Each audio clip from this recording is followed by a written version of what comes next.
नमस्कार, मैं हूं आचार्य सतीश अवस्थी और आपका बहुत स्वागत करता हूं लव विद एस्ट्रोलॉजी में। लव विद एस्ट्रोलॉजी आपके अपनी लाइफ को सजा के, संवार के, सुव्यवस्थित करके एक अद्भुत साधन क्रिएट करती है। लव विद एस्ट्रोलॉजी में आपके अपनी लाइफ को कंप्लीट करने का एक माध्यम बताया जाता है। आज हम कह रहे हैं कि आपके अपनी लव लाइफ में, आपके रिलेशनशिप में या पारिवारिक लाइफ में, देखो ये थोड़ा हास्यप्रद है लेकिन समझने की आवश्यकता है।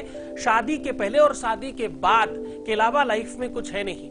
इस बात को थोड़ा गंभीरता से, थोड़ा धैर्यता से समझने की आवश्यकता है कि ये ही एक लाइफ है जिसमें आपको अपनी आवश्यकता होती है, आपकी निजता की, आपकी स्वयमेवता की और आपके अस्तित्व की आवश्यकता होती है। यहां पर आपका माइंड, आपकी बुद्धि, आपका विवेक, आपका चरित्र, आपका ज्ञान, ध्यान, सत्कर्म, सारा कुछ काम आता है तो यहीं पर आता है। क्योंकि शास्त्र कहता है कि अर्थागमो नित्य मरो गीता च प्रिया च भार्या प्रियवादिनी च वशस्य पुत्रोर्थकरी च विद्या सदजीव लोकस्य सुखानि राजन। राजन, ये जो 6 प्रकार के सुख होते हैं, इनमें से सबसे महत्वपूर्ण जो सुख है उसका प्रारंभ जो होता है वो विवाह से होता है। एक व्यक्ति को अपने जीवन में 3 बार सबसे ज्यादा सुख मिलता है। एक बार तब जब स्वयं का विवाह होता है, दूसरा तब जब आपको बच्चा होता है, तीसरा तब जब उस बच्चे का विवाह होता है और चौथा आखिरी सबसे बड़ा सुख जब उस बच्चे को बच्चा होता है। ये सारा का सारा काम आपके अपने जीवन में सबसे महत्वपूर्ण है। ये सारे के सारे सुख कहीं ना कहीं विवाह से संसर्ग है। बिना विवाह के कुछ संभव नहीं है। पूरी की पूरा जो प्रकृति है, पूरा का पूरा जो संप्रदाय है, पूरा का पूरा जो विश्व है, वो विवाह पर आकर टिकता है। विवाह होने के बाद ही प्रकृति चलती है। यानी कि अगर आप वास्तविक प्रकृति को समझने की कोशिश करें तो ये सारा का सारा काम वैवाहिक संसर्गता को दर्शाता है। एक कृषक, एक किसान जब खेती करता है, हल चलाता है, बीज बोता है तो फसल होती है, यानी बच्चे होते हैं। फसल मतलब आगामी जो आने वाली पीढ़ी है उसका निर्माण करना, 1 से 2 और 2 से 3 होना, प्रकृति के कार्य में सहयोग देना, यानी वैवाहिक कार्य कंप्लीट करना। ये सारी की सारी व्यवस्थाएं आपके अपने जीवन में आप रचते हो, आप क्रिएट करते हो। और अगर इसमें बाधा है, अगर इसमें संकट है, अगर इसमें मुसीबत है, अगर इस बात में किसी भी प्रकार की कोई समस्या है तो क्या कर सकते हैं, कैसे ठीक कर सकते हैं? आज मैं कह रहा हूं कि शादी के पहले और शादी के बाद की किसी भी प्रकार की कोई भी समस्या का समाधान सीधा किया जा सकता है। यह काम आपके अपने स्वयं के करने से हो जाएगा। ये काम आप स्वयं निर्माण कर सकते हो। इसके लिए कुछ बहुत अत्यधिक आवश्यकता नहीं। मैं कह रहा हूं कि ये काम बहुत छोटी तरीके से हो सकता है। आज के उपाय में आपको चाहिए एक व्हाइट पेपर, थोड़ी सी हल्दी और एक पेन। बस आपको यह ध्यान रखने की आवश्यकता है कि ये जो पेन है इसकी स्याही आप निर्माण करेंगे। ये पेन थोड़ा सा यहां पर ट्रिक करने की आवश्यकता है कि ये जो पेन है ये नॉर्मल मार्केट से मत लाइएगा। ये पेन आज आपको बनाने की आवश्यकता है। इस पेन को बनाने के लिए आप कलम इस्तेमाल कर सकते हैं नीम की, आप कर सकते हैं अनार की, आप कर सकते हैं पीपल, बरगद, पाकर इत्यादि किसी भी इन पूज्य पेड़ों की कलम का इस्तेमाल किया जा सकता है। आज मैं कह रहा हूं कि सादे कागज पर इस कलम से एक ये अक्षर लिख देने मात्र से वैवाहिक जीवन में शुभता बढ़ जाती है। विवाह टूट रहा हो तो बनने लगता है। विवाह में किसी भी प्रकार की समस्या आ रही हो तो ठीक हो जाती है। विवाह के पहले, विवाह के बाद, विवाह के पूर्व या विवाह के मध्य में, या तुम किसी से विवाह करने चाहते हो, विवाह करना चाहते हो, तो भी इन सारी की सारी मनसाओं में बल देने का काम करती है ये विधि, ये परंपरा। आज इस बात को समझने के लिए आपको थोड़ा गहरा उतरना पड़ेगा। ये मैं कह रहा हूं अमोघ तंत्र की बात। ये मैं कह रहा हूं जो पारंपरिक ग्रंथों को समझने वाले लोग हैं, जो वास्तविकता में समुच्चय नित्य कर्म पढ़ते हैं, जो बड़े अच्छे कर्मकांड के जानकार हैं, जो बहुत बहुत बृहत कर्मकांडी हैं, वो नित्य कर्म समुच्चय पढ़ते हैं। कुछ लोग नित्य कर्म से काम चलाते हैं, कुछ नित्य कर्म समुच्चय पढ़ते हैं। जब आप नित्य कर्म समुच्चय में पहुंचते हो तो आपको पता चलता है कि जो भी वेदियां बन रही हैं, जो भी चीजें आप क्रिएट करते हो, मंडल इत्यादि, उसमें अलग अलग जगह पे एक एक देवता विद्यमान है। हर एक परत पर, हर एक मक्षर के आकार से जैसे ही आप ऊपर की ओर बढ़ना शुरू करते हो, हर पल पर, हर जगह पर एक देवता विद्यमान है। उनकी अलग अलग विधि है, उनको वैसे ही मनाया जा सकता है, वैसे ही किया जा सकता है। आज मैं कह रहा हूं कि इतनी गूढ़ रहस्य ऊपर क्यों जाते हो? मैंने तो गूढ़ता से ही निकाला, इसलिए थोड़ा सा परत दे रहा हूं आपको, थोड़ा सा उसकी वानगी आपको परोस रहा हूं। मैं कह रहा हूं कि ये नंबर, ये अक्षर, ये चीज इस कागज पर रख करके या इस कागज पर लिख करके सिर्फ जला दीजिए। जलते ही तुम जो चाहोगे वो होगा। तुम्हारे संकट जलेंगे, तुम्हारी मुसीबतें जलेंगी और तुम्हारा जितना भी खराब संसार है वो पूरा का पूरा संसार नष्ट हो जाएगा। कौन सा? जो तुम्हें तकलीफ, मुसीबत, संकट जहां से मिल रहा था, जहां से तुम्हें थोड़ी पेन आ रही थी, जहां से तुम्हें किसी भी प्रकार की तकलीफें आ रही थी, वो सब एक साथ समाप्त होने वाली है। उन सारी की सारी चीजों को हम पूरी तरह से ठीक करने वाले हैं। आज हम कह रहे हैं कि इस चीज को पूरी तरह से समझने की कोशिश करो और गहराई में उतर जाओ। हाँ, बड़ा ध्यान रखना, आपका कार्मिक अकाउंट बहुत बेहतर होना चाहिए। गुरु के प्रति श्रद्धा और विश्वास बहुत स्पेशल होना चाहिए। इन सब के साथ साथ आपको एक और चीज पर ध्यान रखने की आवश्यकता है। श्रद्धा, विश्वास, गुरु की भक्ति, गुरु का आदेश और तुम्हारा कार्मिक अकाउंट जो तुम क्रिएट करते हो, ये अगर ठीक होगा, उसके बाद किसी भी तरह की कोई समस्या नहीं होगी।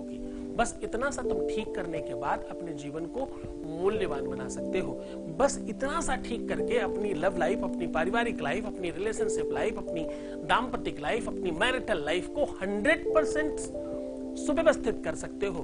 घर में सुख हो तो बाहर मिलता है, घर में खाना हो तो बाहर मिलता है। जहां जाए भूखा वहां पड़े सूखा।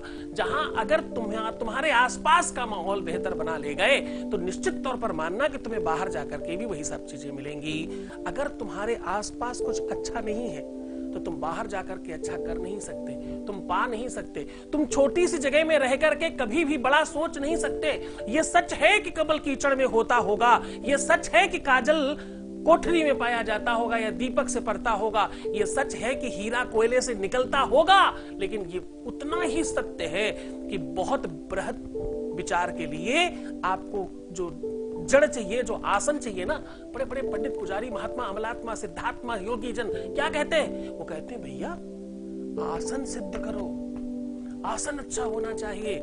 तो आसन का मतलब है तुम्हारा चिंतन जिस जगह पे तुम कर रहे हो, जहां तुम रहते हो, जहां भोजन करते हो, जहां सोते हो, वो स्थान बहुत बेहतर होना चाहिए। अगर वो माहौल वहां का अच्छा नहीं है, अगर वहां रह करके तुम ठीक नहीं कर पा रहे, तुम अगर उस माहौल को सुव्यवस्थित नहीं कर पा रहे हो, यानी आज अच्छा नहीं कर पाए, तो कल अच्छा कैसे होगा? आज ठीक होगा तो कल ठीक होगा। आज जो आज है ये कल जाकर के कल हो चुका होगा। जो कल आने वाला है वो भी एक दिन आकर के आज में सम्मिलित होगा। जो भी कुछ है वो आज है। कल कल में मैं बिकल हूं, कल कल कल कल में मैं बिकल हूं, कल क्यों न आप आए, कल आए भी तो कैसे, जब आप कल ना आए। तो वो जो कल है वो कभी नहीं आता। जो बीता हुआ कल है वो कभी आज था। जो आने वाला कल है वो कल आज हो जाएगा। जो भी कुछ है वो आज है। आज में रहो ना यार, आज में जीने की कोशिश करो। तभी तुमसे कहता हूं कि मुस्कुराओ, पानी पियो, खुश रहो, सुंदर बनने की कोशिश करो।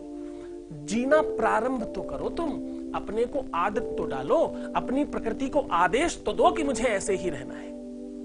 अपनी उस प्रकृति को, अपने भगवान को जो तुम्हारे अंदर बैठा के बैठे हो, उसको आदेश करो कि मुझे ऐसे ही रहना है।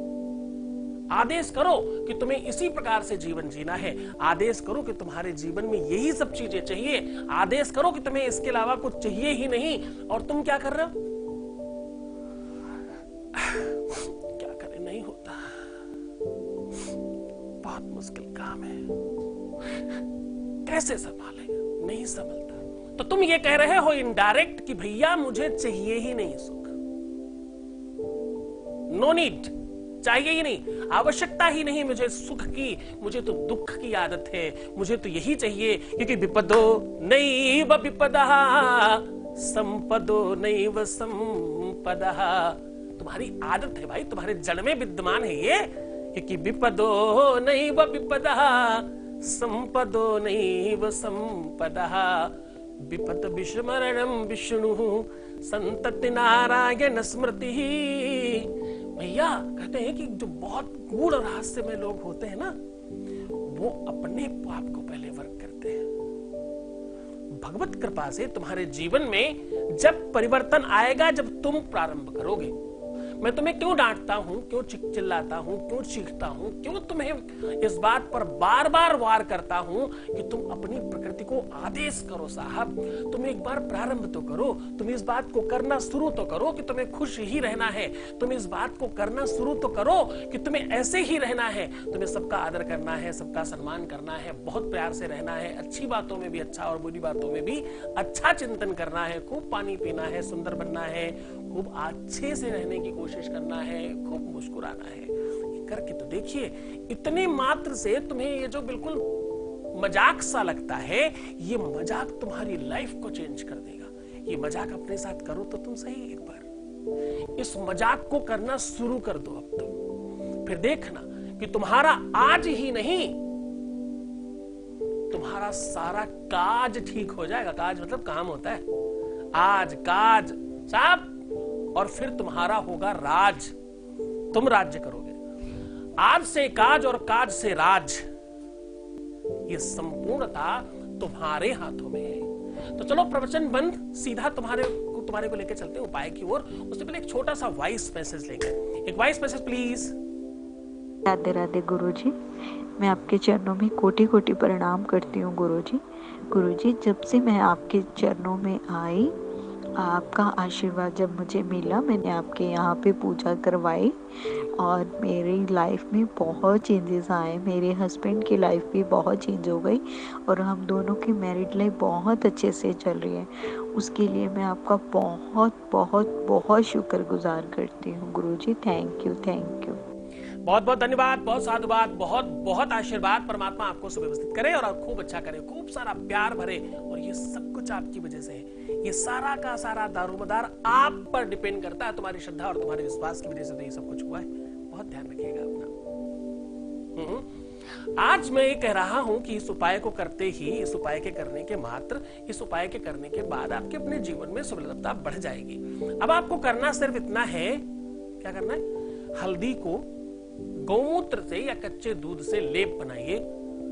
उसके बाद जो आपका व्हाइट पेपर है बिना लाइन वाला, उस पे जो आपने कलम बनाई है, जो भी अवेलेबल हो, तुलसी से लेकर के जितने भी पूज्य वृक्ष हैं, पीपल, बरगद, पाकर, नीम, जो भी अच्छा मिल जाए। अनार बहुत अच्छा होता है, अगर मिले तो बहुत अच्छा। किसी अनार वाले को बोलना, यार थोड़ी डंडी ला के दो, किसी फल वाले से थोड़ा व्यवहार बनाओ, आपका काम चल जाएगा। उस छोटी सी कलम से, उस कलम का जो हाइट होगी वो आपकी छोटी उंगली के बराबर भी चलेगी। इतने से लेके एक बरिस्ता तक का आप ले सकते हो। तुलसी भी आपको आराम से मिल सकती है, तुलसी की डंडी भी। तुलसी की डंडी अपने आप में भैया संपूर्ण काम करती है। और एक महत्वपूर्ण बात बताता हूं कि अगर आपको किसी भी तरह से कुशा की जड़ मिलती है, इस पर कभी हम आपको उपाय बताएंगे। कुशा और अपामार्ग, ये दो ऐसी अद्भुत सामग्रियां हैं कि अगर आपको प्राप्त हो जाए तो इस वनस्पति तंत्र में इससे बड़ा कोई तंत्र नहीं है। ऐसी कोई मनोरथ नहीं है जो तुम्हारी सिद्ध नहीं हो सकती। इस पर अगली बार बात करेंगे। अगली बार आपको कुशा और अपा मार्ग पर लेकर के चलेंगे। ये औषधियां ऑनलाइन अवेलेबल है, तब तक तुम ढूंढ के रखो, हम उपाय अगली बार बताएंगे। इस बार का उपाय है, आप ये लेप बना करके उस व्हाइट कागज के ऊपर आपको लिखना है, धुर्जटम धुर्जटम स्वाहा। ये वल्क, ये जो आप लिखते हो, इससे तुम्हारे अपने ग्रह नक्षत्र, ये तुम्हारे अपने कार्य प्रणाली की व्यवस्थाओं को ठीक करने का बल प्रदान होगा। ध्यान समझना, केवल इस एक छोटे से मंत्र को लोगों ने भगवान शिव को अपने घर खींच के बुला लिया। इस छोटे से मंत्र से लोगों ने अपनी भाग्य, प्रारब्ध, त्रिशंकु जैसा व्यक्ति अपने आप को भगवान के घर सीधा सशरीर ले जाने की क्षमता प्राप्त कर ले गया। ये सब कुछ तुम कर सकते हो, किसी भी दिन किया जा सकता है। निशा काल में ये कार्य ज्यादा कारगर होते हैं। पूरी श्रद्धा, पूरे विश्वास के साथ करना।